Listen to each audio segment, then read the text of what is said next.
አቶ ደረጀ እንግዲህ በተኛበት እየቃዠ ነው የሚገኘው። በዚህም ቅዠቱ እንግዲህ ወይዘሮ ማርታ ጆሮዋን የሰማችውን ነገር ማመን አቅቷታል። ምን እንደተፈጠረ እባክህ ንገረኝ እያለች ቀን ላይ ስትለምነው ስትማጸነው የነበረችው ወይዘሮ ማርታ በመጨረሻም ግን ደረጀ አልናገርም፣ ሁሉንም ነገር በራሴና በራሴ እፈተዋለሁኝ፣ ሁሉንም ነገር ይስተካከላል ብሎ እንግዲህ ሁሉንም ዝግትግት አድርጎ እንዳያችሁት ቤተሰቡ ሁሉ በጣም ተጨንቋል። ቤቱ በቃ ለቅሶ ቤት ሆኗል። በአንድ ቀን እንግዲህ ያ የደስታ ቤት የጨዋታ ቤት አይመስልም።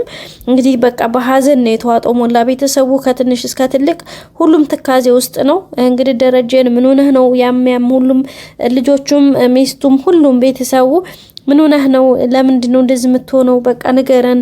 ናታንም ዳጣም ሰላም ማርታም በቃ ውሃ ሳትቀር እንግዲህ ሁሉም እያለቀሱ ነውና እባክህ ምንድነው የሆንከው ነገር ቢባልም ደረጀ እንግዲህ መናገር አልፈለገም። እንግዲህ በሚገርም ሁኔታ በተኛበት ግን እየቃዠ ነው የሚገኘው። ከመቃዠትም አልፎ እንግዲህ ብዙ ነገሮችን እየጠራ ብዙ ነገሮችን እያወራ ነው የሚገኘው። ቤተሰቦቻችን በጣም ከባድ ነገር ነው። በጣም ከሚባለው በላይ እንግዲህ እየቃዠ ነው። በቃ ከቅዠት አልፎ በቃ ብዙ ነገር እየሰራ ብዙ ነገር እየለፈለፈ ነው። ወይዘሮ ማርታ እንግዲህ ግራ ተጋብቷታል። ጆሮዋ እንግዲህ የሆነ ነገር ነው እየሰማች ያለችው። እንግዲህ የሚሆነው ታይ ሰላም ታይ ሰላም ሰላም ሰላም ታይ ይሄ ነገር አይሆንም፣ አረ ባክሽ ባክሽ፣ አረ ስለፈጠረሽ እያለ እንግዲህ እየተማጸነ ነው ሰላምን እና ምንድነው ይሄ ነገር ምንድነው ብላ ወይዘሮ ማርታ እንግዲህ በጣም ግራ ገብቷታል። ምን እንዳስጨነቀውም በጣም ግራው ነው ያስገባት። ምክንያቱም የልጅ አባት ነው አትል እንዴት ይሄን ያክል አዲስ ይሆንበታል? ምክንያቱም ይሄ ነገር አብሯቸው የቆየ ነው። በቃ ስለምን እንደተጨነቀ እንግዲህ እየጠራችሁ እንኳን እየቀሰቀሰችው እየሰማት አልነበረም ማርታንና እንግዲህ ወይዘሮ ማርታም ጆሮዋን ጣል አድርጋ እያዳመጠች ነበረ። በቃ ስለምን እያወራ እንደሆነ እሷ ራሱ ግልጽ አልሆነላትም እና በጣም ነበር ተጨንቃ እያንዳንዱ ነገር እያደመጠችው የነበረው። እንግዲህ በእርግጠኝነት ሲነቃ ምንድነው ያልክ ያለኸው ቆይ ምንድነው ብላ እንግዲህ አጥብቃ እንደምትይዘው ምንም ጥርጥር የለውም።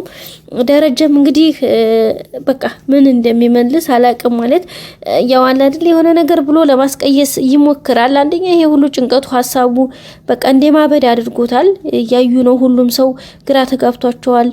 ሁሉም ሰው እያለቀሰ ነው። እንግዲህ ማርታም እንዳያችኋት በጣም ሌላ እንትን ውስጥ ነው የገባቸው። ልጆቹም እንደዚሁ ግን ይህ ሁሉ ሆኖ መናገር አልፈለገውን አሁን ደግሞ በህልሙ ሳይቀር እንደዚህ ሲል ምንድነው የተፈጠረው? የሆነው ነገር ምንድነው ብላ አሁን ማርታም አጥብቃ መያዙ አይቀርም። ደረጀም ደግሞ እርግጠኛ ነኝ እዚህ ጋር ማይናገርም። ለምን መሰላችሁ?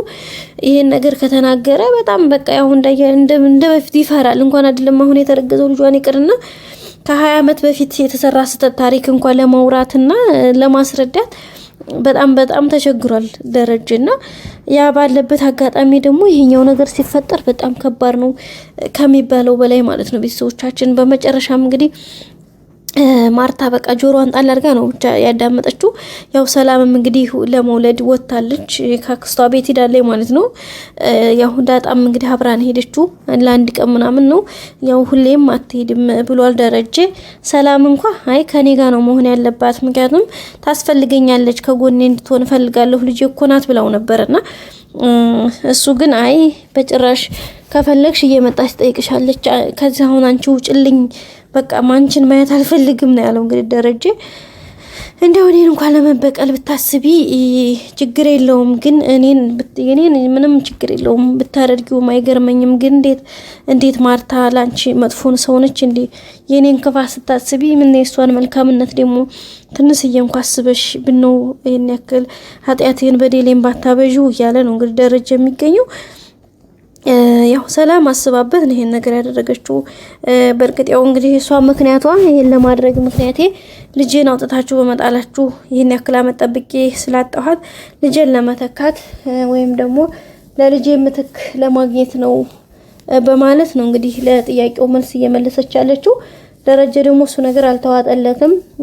ልትበቀለውና የሆነ ነገር እሱን በቃ ወጥመድ ውስጥ መክተት እንደፈለገች አድርጎ ነው ደረጀ የተረዳው። ግን ሰላም እሱ አይደለም እንግዲህ እኔ ያሰብኩት እሱና ሳይሆን ለልጄ ምትክ ነው የፈለኩት። ምክንያቱም 10 ምናምን አመት ጠብቄ በባዶ መሄድን ስላልፈለኩኝ ነው በማለት ነው እንግዲህ እየተናገረች የምትገኘው። እንግዲህ ወይዘሮ ማርታ ግን በጣም ትልቅ አጣብቂኝ ውስጥ ገብታለች።